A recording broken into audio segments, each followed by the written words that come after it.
il a mis la langue allemande dans une précision que personne avant. Il a créé une autre langue.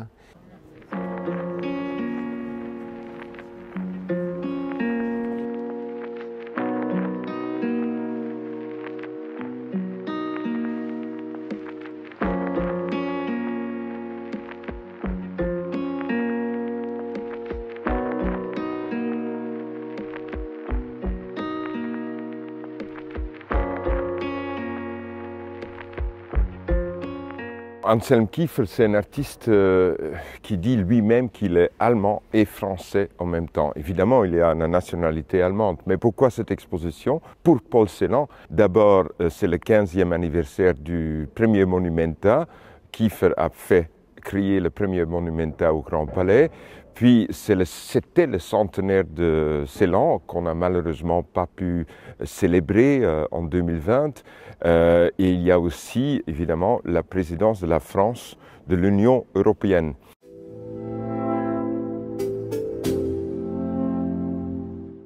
Il a mis la langue allemande dans une précision que personne avant. Il a créé une autre langue.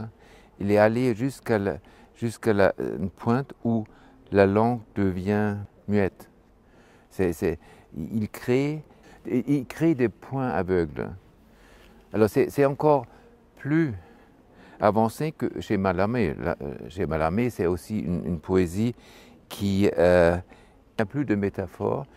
Et chez Paul Celan, c'est encore plus radical. Il y avait plusieurs arguments pour inviter Anselm Kiefer de dédier une exposition à ce poète de langue allemande qui s'appelle Paul Celan. C'est un voyage dans le temps, c'est le voyage du XXe siècle. Paul Celan, il a écrit une fois un vers dans un poème. Il n'y a pas un témoin pour les témoins. Et cette exposition est un témoignage d'un témoin parce que Paul Celan, lui-même, sa famille, était victime de l'Holocauste. Et Paul Celan, il est parti de Roumanie, sa mère lui a appris la langue allemande, d'ailleurs il parlait 7 langues en même temps, et donc il n'a pas arrêté d'évoquer ce qui s'est passé avec sa famille, ce qui s'est passé avec lui, et ce qui s'est passé avec tous les gens qu'il connaissait, des millions de victimes. Il va résonner sur toutes les époques, mais certainement sur notre aussi. Oui. Vous savez, les Allemands en 1945, ils ont dit c'est leur zéro. Et moi j'ai toujours dit c'est pas leur zéro, ça continue, vous savez, ça continue sous une couverture fine de démocratie, de liberté, et maintenant on voit qu'il y a les bloops, les bulles, ça fait pom, pom. Il y a de tout, de violence, de fascisme, des bulles de fascisme, ils sortent pas seulement en Allemagne, c'est aussi en France, et c'est partout en Europe, et en Amérique aussi. C'est partout un réseau très inquiétant. Il y a plusieurs références au conflit, l'histoire du XXe siècle. Et qui ne connaît pas l'histoire ne peut pas s'imaginer l'avenir. Et donc la question, c'est aussi, est-ce que peut-être un Bauhaus pour la prévention de la guerre, des conflits, est-ce que ça peut exister? Eh bien, la réponse est sans doute non, parce qu'on voit très bien ce qui se passe à partir des conflits du début du XXe siècle. Ça dure jusqu'à aujourd'hui.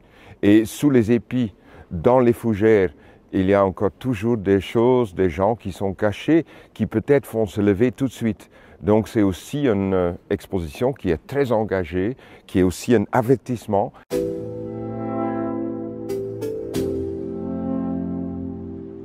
La Première Guerre mondiale a commencé avec des tout petits conflits, c'était des conflits même régionaux, et c'était comme une tache de l'huile, et ça n'a pas duré quelques années, ça a duré quelques mois. Et on voit très bien ce qui se passe aujourd'hui à Pezdajan, mais aussi à la frontière entre la Russie et l'Ukraine, que les conflits, ils peuvent commencer tout de suite. Donc, il faut bien construire une Europe unifiée où on fait bloc à ce genre de conflit, on peut dire, écoute, faites attention parce que, apparemment, l'histoire se répète. Et ça me fait penser à l'actualité allemande. Tout d'un coup, il y a de nouveau un débat entre les historiens, ça veut dire le combat des historiens en allemand, Historikerstreit, qui discute la singularité de la crime de Deuxième Guerre mondiale. Donc, il questionne de nouveau cette question, est-ce que cette crime était singulier? Et effectivement, le débat aussi en France continue, parce qu'il y a aussi des gens qui questionnent c'est la faute de qui et qu'est-ce qui s'est vraiment passé. Il y a des gens qui dénient ce qui s'est passé. Donc, je pense que cette exposition est vraiment actuelle.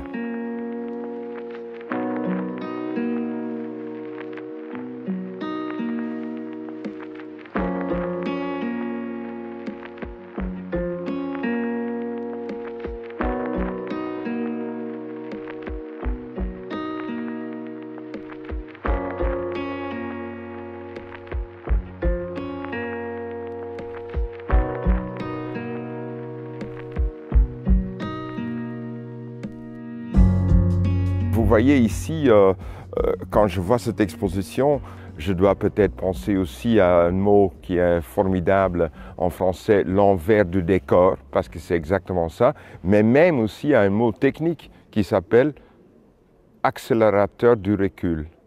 Et je pense que ça, c'est la définition, la meilleure définition de cette exposition, c'est comme un accélérateur du recul. Et on a besoin d'un accélérateur de recul avec ce bip, bip, bip, ce signal d'alarme pour nous avertir, faites attention, ça peut arriver tout de suite. J'ai travaillé beaucoup, alors j'ai travaillé depuis 60 ans avec Paul Celan, mais surtout quand il avait le Covid, j'ai travaillé beaucoup parce qu'il n'y avait plus de téléphone, plus de visiteurs, c'était pas mal.